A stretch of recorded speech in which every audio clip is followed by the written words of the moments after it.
บ่ได้พี่น้องฝนตกฝนแห้งอยู่บ้านน้องไม้น่ะฝนบ่ได้ตกแต่ว่าขี่รถมาฝนตกเลยแวะตลาดมื้อแรกนี่มีตลาดได้พี่น้องบ้านขะยองมีตลาดแรงนอนทาอยู่นี่ข้ามฮอดตลาดบ่ว่าสิไปส่งร้านเช้าคนไปกทมพี่น้องเอ้ยมาเพราะว่าไปบ่ได้ฝนตกแห้งถ้าบักคองฝนมาจะทางบักคองพี่น้องฝนตกแห้งก็เลยแหวกเช้าไปบ่ได้บาดจะกลับเมื่อหรือจังใดฝนแห้งตกบ่อยแม่เลยแต่ยังเพื่อนเขาบ่ตกมาพี่น้องคันพ้นตกก็สิบ่ออกมาซะหรอกอันนี้คันบ่ได้ตกแจ้งจากบ้านอยู่บ้านน้องไม้บ่ได้มีฝนได้มาฮอดพี่จะได้มีฝนพี่น้องเอ้ยสิไปแข่งต้นกระเปียกว่า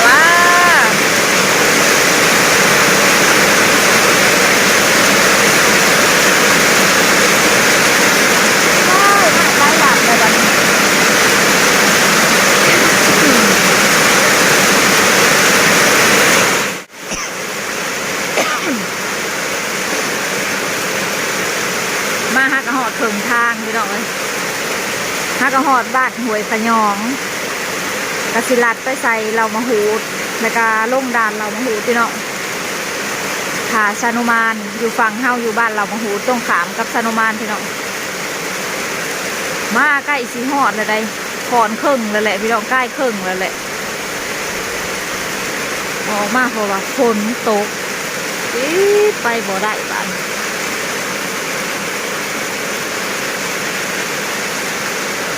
ใกล้วัดอีได้มีวัดบ้านขะยองวัดบ้านห้วยขะยองพี่น้อง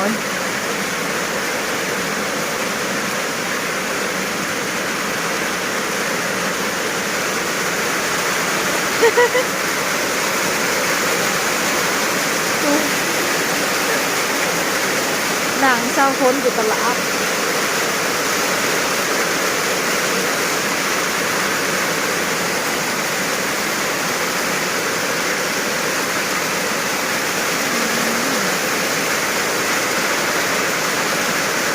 อยู่ข้างวัดพี่น้องแคมวัดโคตรเศร้าเลยบ้านนี้ไปก็ไปบ่ได้บ้านนี้พี่น้อง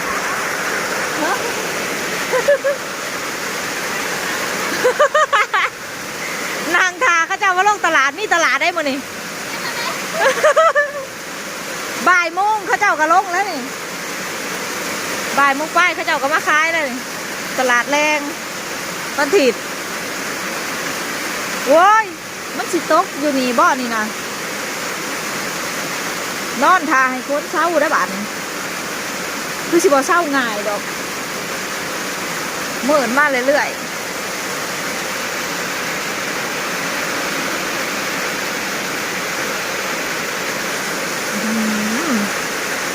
วัดเขาเจ้ามีแต่ต้นไม้เต็มเลย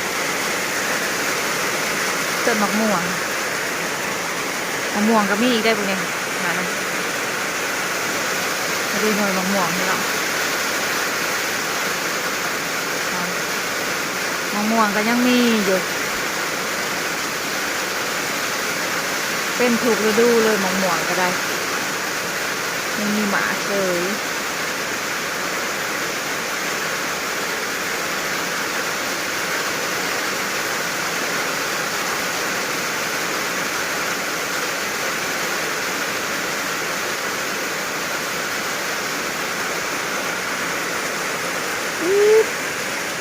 น้ำ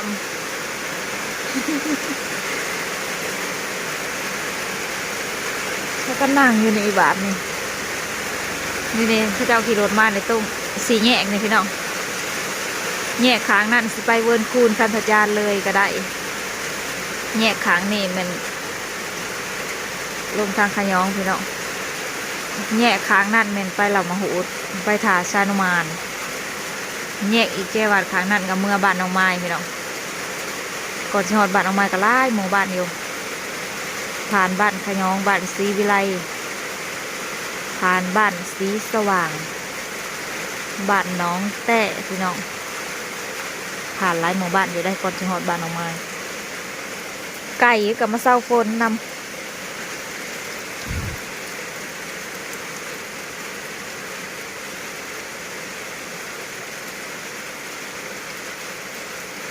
ห่วยเลยเฮ้ยห่วยเลยหังมืด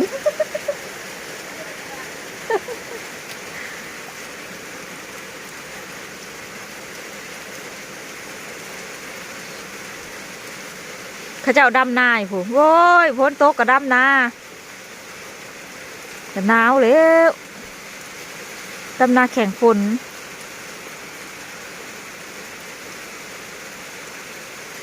คุณน่ะเขาเจ้าดำนาเลยนะใกล้ๆผมเดี๋ยวเฮ็ดตลดไทยเขาเจ้าเขาเจ้าดำนาแข่งฝนน้องไม้บริดำด้วยกันฝนตกหนึ่งหนาวบริดำนาหลายปีแล้วพี่น้อง7-8 ปีแล้วได้บริดำนา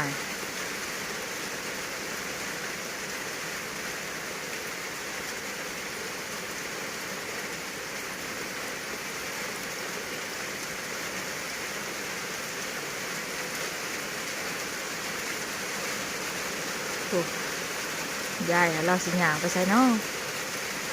หยางไปหน้าบ่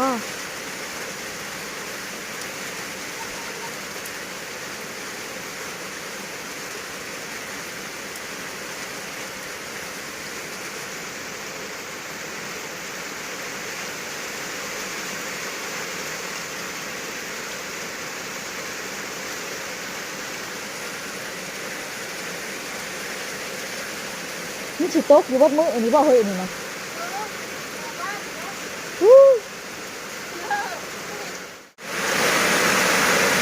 ชุบอยู่เพื่อนแต่ชิว่าไปหอดใช้เด้อชิว่าเลย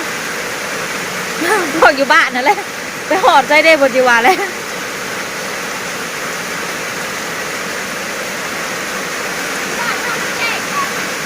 นี่มันมือเมื่อไรนะข้าวที่เมื่อไรโต๊ะเบิร์ดที่บ้านเท่ากับโต๊ะ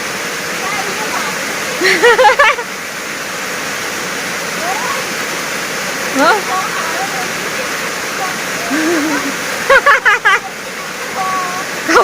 เขาไปกินน้ำแม่จังหานกับเจ้าเดี๋ยวบอกมีดเชมออยู่จักประต่างประตูก็คือบ่เปิดแม่นบ่มีบ่จักบ้ามีได้เลยบัตรขยอง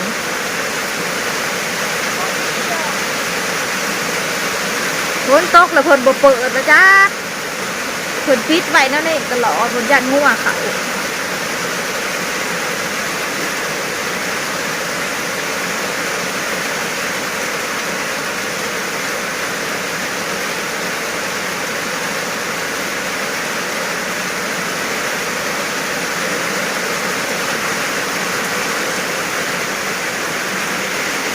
ตกแห้งใหม่เลย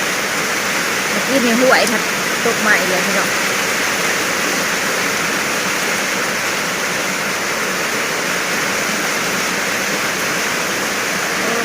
ฝนนะ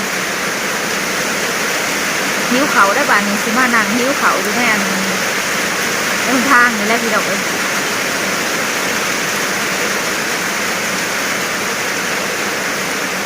งานคล้ายอันขนมกัน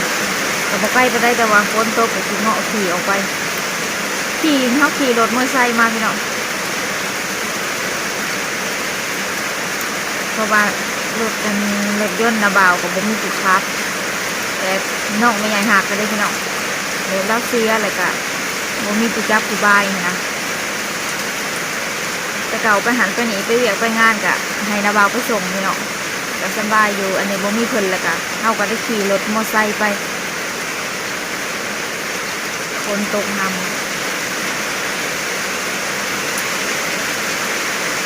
โอเคแล้วจะพี่น้องมาในเรามาขอจบคลิปไปสักก่อนเด้อฝนทำพี่น้องเลยที่ได้นางหิ้วเขาอยู่นี่แหละค่ะพอกันใหม่คลิปหน้าจ้ะพี่น้อง